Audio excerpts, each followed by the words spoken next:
আমি সাধারণত ভূত প্রেতে বিশ্বাস করি না, তাই আমি বাসায় একাই ছিলাম, কোনো ভয় লাগেনি। কারণ রাতে তাদের ফিরে আসার কথা, মানে আমার মা বাবাদের ফিরে আসার কথা ছিল। টিভি দেখতে দেখতে মনে হলো আমার পাশের রুমের দরজা দপ করে শব্দ করে খুলে গেল। আমি সোফা থেকে উঠে রুমটির কাছে গেলাম শব্দের উৎস খুঁজতে, কিন্তু ওখানে গিয়ে আমার মনে পড়লো যে ওই রুমের দরজাটা তো খোলাই থাকে। তাহলে দরজা খোলার শব্দ এলো কোথা থেকে? মনে মনে একটু ভয় পেলাম, কিন্তু পরক্ষণেই নিজেকে সামলে আবার টিভি দেখতে চলে গেলাম। টিভি দেখতে দেখতে হঠাৎই জানালায় চোখ পড়লো। জানালাটি কাচের হওয়াতে বাহিরের সবকিছু পরিষ্কারভাবে দেখা যাচ্ছিল। আমি কি ভেবে যেন জানালার পর্দা দিতে গিয়ে দেখলাম একটা কুকুরের আকৃতি একটা প্রাণী খুব জোরে মাটি খুঁড়ছে। আমি ভয়ে ভয়ে পর্দা টানতেই যাব, ঠিক তখনই দেখলাম প্রাণীটি খুব দ্রুত বেগে জানালার দিকে এগিয়ে আসছে। মনে হচ্ছিল ওটা জানালা ভেঙে একদম ঘরের ভিতরে ঢুকে যাবে। এই অবস্থায় আমি খুব দ্রুত পর্দা দিয়ে জানালার কাছ থেকে চলে আসলাম। ঘরের মেইন দরজার কাছে গিয়ে দরজাটা খুব ভালোভাবে আটকিয়ে দিলাম। এরপর প্রতিটি রুমের দরজা লক করে আমার রুমে চলে গেলাম। তবুও এক অজানা ভয় যেন আমাকে জেগে ধরলো, তাই আমি আমার রুমের দরজাটাও লাগিয়ে দিয়ে বিছানায় উঠে বসলাম। হঠাৎই মনে হলো আম্মুকে একটা কল দিয়ে জেনে নিই যে তাদের আসতে কতক্ষণ লাগবে।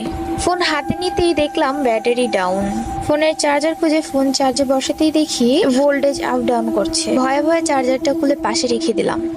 ঠিক তখনই দেখলাম ফোনটা হঠাৎ ভাইব্রেট করছে। এটা দেখে আর নিজেকে সামলাতে পারলাম না।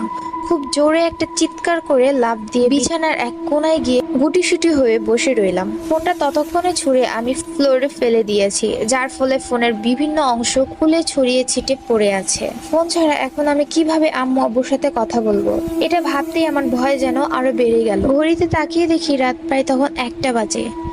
এখনো সকাল হতে অনেক দেরি। আম্মু আব্বু কখন আসবে তাও জানি না।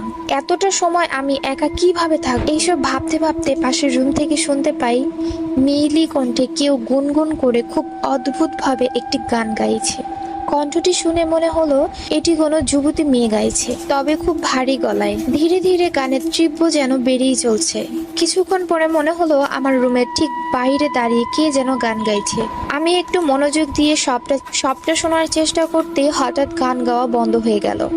আর ঠিক তখনই মনে হলো আমার রুমের দরজার বাইরে থেকে কেউ খুব জোরে ধাক্কা দিচ্ছে। মনে হচ্ছে আর একটু হলেই দরজা ভেঙে পড়ে যাবে। এই অবস্থায় আমার সমগ্র শরীর ভয়ে শীতল হয়ে গিয়েছে। মনে হচ্ছে আজ বোধহয় আর রক্ষে নেই। আজ রাতটাই মনে হয় আমার জন্য শেষ রাত। একটু পরেই ভাবলাম যা কিছু হয়ে যাক, এত সহজেই